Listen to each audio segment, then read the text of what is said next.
안녕하세요. 반갑습니다.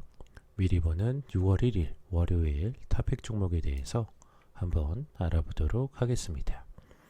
우선 전일 특징주 점검 먼저 해볼 텐데 상승한 종목 먼저 알아보도록 하겠습니다. 첫째, BDI 같은 경우에는 무상증자 권리락 효과가 발생하며 급등하는 모습이 나왔고, 둘째, LNC 바이오 같은 경우에는 해외시장 진출 본격화 및 실적 성장 기대감이 지속되며 급등하는 모습이 나왔습니다. 셋째, 위세 아이텍 같은 경우에는 빅데이터 활용 수요 증가에 따른 수혜 기대감에 급등하는 모습이 나왔습니다. 다음으로서는 전일 특징주 점검, 하락한 종목 한번 알아보도록 하겠습니다. 첫째, 솔트웍스 같은 경우에는 12물량 추가 상장 공시 속에 급락하는 모습이 나왔고, 둘째, 에스모 같은 경우에는 자금 조달 및 주식 병합 검토 소식에 급락하는 모습이 나왔습니다. 셋째, 유보텍 같은 경우에는 99.05억 원 규모의 조달 청과의 거래 중단 소식에 급락하는 모습이 나왔습니다. 다음으로서는 6월 1일 월요일에 관심 갖고 봐야 될 섹터 및 종목 한번 알아보도록 하겠습니다. 첫 번째는 두산 그룹주들 관심 갖고 보라고 말씀드려 보겠는데, 채권단이 29일 대주주 유상증자, 주요 계열사와 비핵심 자산 매각 등이 담긴 두산중공업의 경영 정상화 방안을 정부에 보고하였습니다.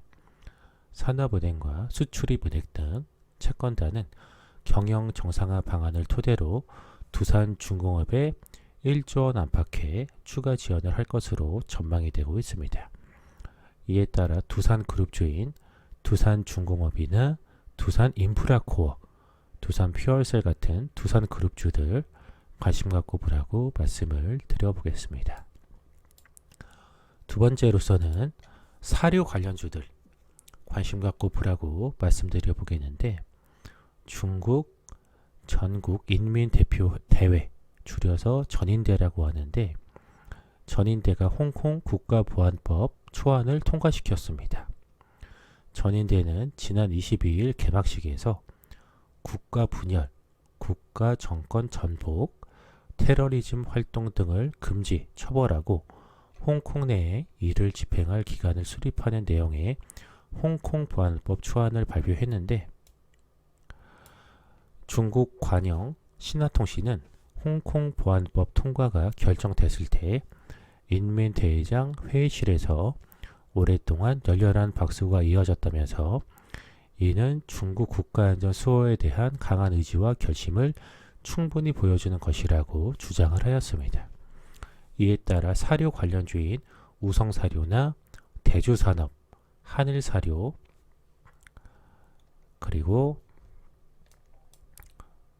이런 사료 관련주들 관심 갖고 보라고 말씀을 드려보겠습니다. 마지막 세 번째로서는 은행 관련주들 관심 갖고 보라고 말씀드려 보겠는데, 유안타증권은 보고서를 통해 은행주가 2020년 들어 코스피 대비 큰 폭으로 하락하는 등 부진한 모습을 보였지만, 밸류에이션 및 배당 매력, 이익 창출 능력, 구조적 개선세 등을 보면 주가 상승 여력이 충분히 있다라고 분석을 했습니다.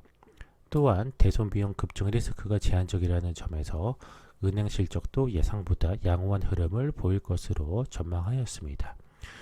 아울러 한국은행이 얼마 전에 금통위를 열고 기준금리를 기존 연 0.75%포인트에서 0.25%포인트 인하하여 0.50포인트로 이렇게 되었는데, 금통위는 발표를 기점으로 불확실성이 해소될 수 있다는 기대감도 반영이 되는 모습을 보이고 있으므로 은행 관련주인 우리금융지주나 하나금융지주, 제주은행, 기업은행 같은 은행 관련주들도 관심 갖고 보라고 말씀을 드려보겠습니다. 자, 여기까지 해서 6월 1일 월요일에 관심 갖고 봐야 될 섹터 및 종목들 전부 내용 전달 드렸고요. 방송 보시고 유익하신 분들은 좋아요와 구독하기, 알림 설정 해주시고 댓글에 영상 유익하게 잘 봤다라고 남겨주시면 방송하는 데 큰 힘을 얻고 있습니다. 잠시만 시간을 내셔서 동참해 주시면 감사하겠습니다. 이상 방송 마치도록 하겠습니다.